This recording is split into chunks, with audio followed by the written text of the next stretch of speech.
Star Wars. Today is May the 4th, otherwise known as Star Wars Day. May the 4th be with you. So I thought that I'd do something special in honor of the timeless series that has influenced so many people across the world, including the author of My Hero Academia, Kohei Horikoshi himself.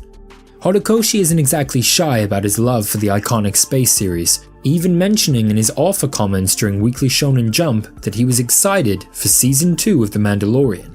So it really isn't too much of a surprise that he incorporated so many references to Star Wars into his series.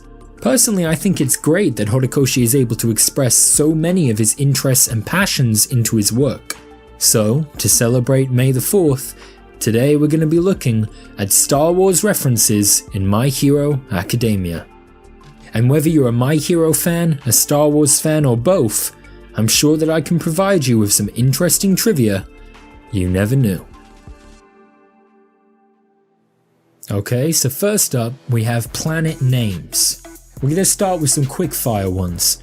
Horikoshi often references Star Wars in the names of his cities and various other locations. Now there's quite a lot, so we're going to try and get through these ones quickly in order to get to the deeper references later.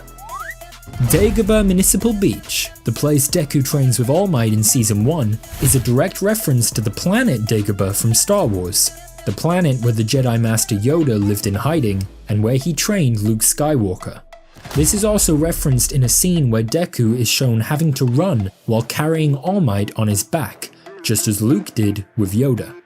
Then of course there's Hosu City, where Deku, Ida, and Todoroki faced off against the hero killer Stain, which is a direct reference to the planet Hoth, which appeared in The Empire Strikes Back. This one may not be obvious due to the very different spellings and pronunciations, but the Japanese pronunciation of Hoth actually is Hosu. Shinzo is seen in a flashback attending Naboo Middle School, and the first movie, Two Heroes, takes place on Naboo Island, both referencing the planet Naboo, home of Queen Amidala and Jar Jar Binks. Speaking of Jar Jar Binks, the Gunga Mountain Villa acts as a base of operations for the Paranormal Liberation Front and is raided by the heroes during Season 6. Its name is a reference to the native inhabitants of planet Naboo, the Gungans. During this same raid, the heroes stormed Jakku General Hospital in Jakku City in their effort to capture the evil Dr. Garaki. This hospital and its city takes its name from the planet Jakku, where we first meet Rey in The Force Awakens. Kamino Ward is where All Might has his rematch with All For One, referencing Planet Kamino from Attack of the Clones, the planet where the clone army are being produced, which is actually kind of perfect because Kamino Ward is also the location of the Nomu factory, where All For One is mass producing these villainous soldiers. We have a double reference with this one. The shopping mall Wookiees in the Kiyashi Ward, where Deku is approached by Shigaraki, is a reference to planet Kashyyyk and the local inhabitants, the Wookiees. Musutafu is the city in which UA High School is located and takes its name from the planet Mustafar, where Anakin Skywalker and Obi-Wan Kenobi have their climactic showdown. But this isn't the only reference. Both Eiichiro Kirishima and Mina Ashido attended Mustafar Private Middle School before they entered UA, so yet another reference to this iconic Star Wars location. Sticking with schools, Deku and Bakugo both attended Alderaan Junior High, the Japanese pronunciation of which is very similar to Alderaan, the planet of which Leia is princess. Salty Banks Middle School is the school that Asui attended before entering UA. In Japanese, it is called Shianotsu Chukago, a reference to the planet Geonosis, where the climax of Attack of the Clones takes place. Speaking of Asui, her mother is called Beru, which isn't only a reference to bell frogs, but also to Luke Skywalker's Aunt Beru. The third movie, World Heroes Mission, features a fictional European country of Ophion, pronounced Oceon in Japanese, a reference to the Ocean system from Star Wars. There's also the country of Clade, pronounced Kaleido in Japanese, which is incredibly similar to the Japanese pronunciation of the planet Crate, where the climax of The Last Jedi takes place. Of course, we all know that the My Villain Academia arc takes place in Dacus City, but this is a surprising reference to the Star Wars planet Dakar, which housed the headquarters of the Resistance. In the spin-off Vigilantes manga, beloved teacher Shota Aizawa is seen facing off against a villain in the Tasamiya Ward, which, through Japanese pronunciation once more, is a reference to the deadly planet Dathomir, homeworld of Darth Maul. Sticking with Vigilantes for a moment, its main setting of Narahata Ward also references the planet Nal Hutta, homeworld of the Hutt species. The lovable Fat Gum runs his agency in the city of Esuha, a possible reference to Mos Espa, a spaceport settlement located on Tatooine. Speaking of Tatooine, let's not forget where we first meet Deku as he watches the heroes face off against a giant villain, Tatooine Station, a direct reference to the planet Tatooine where both Anakin and Luke Skywalker grow up. And with that, I think I've covered all of the location references, though I may have missed a few here and there.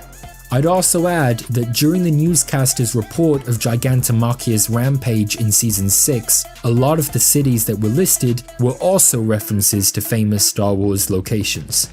As if we didn't already have enough. It's actually quite astonishing just how many Star Wars references Horikoshi has snuck into the manga in this way. I picked up on a few of them on my first read through, but there were plenty that I missed the first time around. Did you manage to get them all? Let me know down below. Moving on though, let's branch out and go through some more interesting Star Wars references. Mirio Togata, hero named Lemillion, has the permeation quirk, which allows him to phase through objects at will. During his epic battle against the Shie Hisaikai, we see Mirio unleash his ultimate move, Phantom Menace, a very clear reference to the Star Wars movie of the same name. Interestingly, this move had its name changed for the anime release, now called Phantom Thread! Perhaps the reference was a bit too direct, and therefore risked a copyright issue. Of course, the Phantom Menace was set during the time of Anakin Skywalker. If we fast forward a bit to his son, Luke Skywalker, we can find a neat reference in Ojido's hero costume. The martial arts hero dons a traditional karate gi, which fits his whole gimmick, but it also has a nice reference to Luke's own outfit in A New Hope. And on the subject of A New Hope, the cover for volume 20 of the manga has a distinctly similar layout and look to the movie poster for episode 4, so much so that it's hard to deny the obvious Star Wars influence.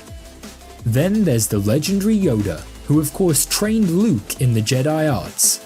We've already mentioned some subtle references to Yoda already, but there's a not so subtle one in the character of Gran Torino, a wise old hero who is introduced as a senile and tiny man at first. He's dead! I'm alive. He's alive! Only to then show Deku the ropes when it comes to combat. Gran Torino also trained both Deku and All Might, a nod that Yoda taught both Luke and Luke's original teacher, Obi-Wan Kenobi. Horikoshi hasn't exactly tried to hide his intentions either, having commented once that Gran Torino had a Dagobah feeling, of course referring to the planet on which Yoda lived out his final years, and then later confirming in another interview that Gran Torino is indeed based on the Jedi Master. Sticking with character designs, let's take a look at Shiketsu student Nagamasa Mora, a guy covered in thick hair from head to toe and who dons the hero name Chewie. Once again, this is a little on the nose and a blatant reference to the iconic Chewbacca, companion to the lovable rogue Han Solo. His friends even affectionately call him Chewie, as if that wasn't already clear enough. Looking at a more recent manga reference, during the mutants' attack on Central Hospital, their self-appointed spokesperson from the Paranormal Liberation Front gives a speech to rally their troops and ignite their rebellious spirit, making reference to the 6-6 incident, otherwise known as the Great Jedi Purge, a time when heteromorphs were massacred due to their appearance. This, of course, references the famous Order 66, otherwise known as the Great Jedi Purge, where Jedi were hunted down and killed by order of Emperor Palpatine. That's not the only Star Wars gem in the Paranormal Liberation Front though. During a brief scene showcasing the different regiments, we actually discover that R2-D2 has turned to the dark side and is part of the Carmine Regiment serving under Toga and Skeptic. This one's a little goofy, but not one that I could just ignore. Yuga Aoyama has a belly button laser! ready to blast opponents and make him blast his own pants if he overdoes it. Are you okay? It came out. But Aoyama later upgrades his abilities and concentrates his laser into a naval saber, a sword that can cut through villain bots with ease. Yeah, as goofy as he is, we have to accept that Aoyama has a lightsaber that he can summon at will from his belly button. Speaking of the villain bots though, the types of robots are actually named after the Star Destroyer series of starships from Star Wars. That's a tongue twister. The 1-pointer is called Victory, the 2-pointer is Imperial, 3 pointers are Venators, and the 0-pointer is known as the Executor. Moving on, this is one that pretty much everyone caught when they saw it. The military commander from the United States is Timothy Agpa, whose name and appearance both resemble those of Admiral Akbar. Unfortunately, he did not say the famous line that we all wanted him to. It's a trap!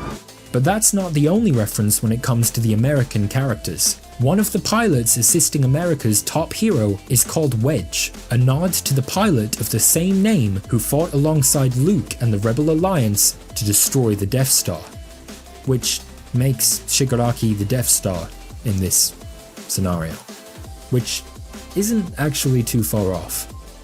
Of course, I'm sure many would recognize the logo of the Rebel Alliance at first sight, but did you notice that the same logo appears on Toya Todoroki's tracksuit in chapter 291? Not only a nice little reference, but also kind of ironic considering that Toya Todoroki ends up going down the villain path. And while little Toya does grow up to become a fearsome foe, I'm sure the villain that comes to mind first when I mention Star Wars references is the infamous All for One.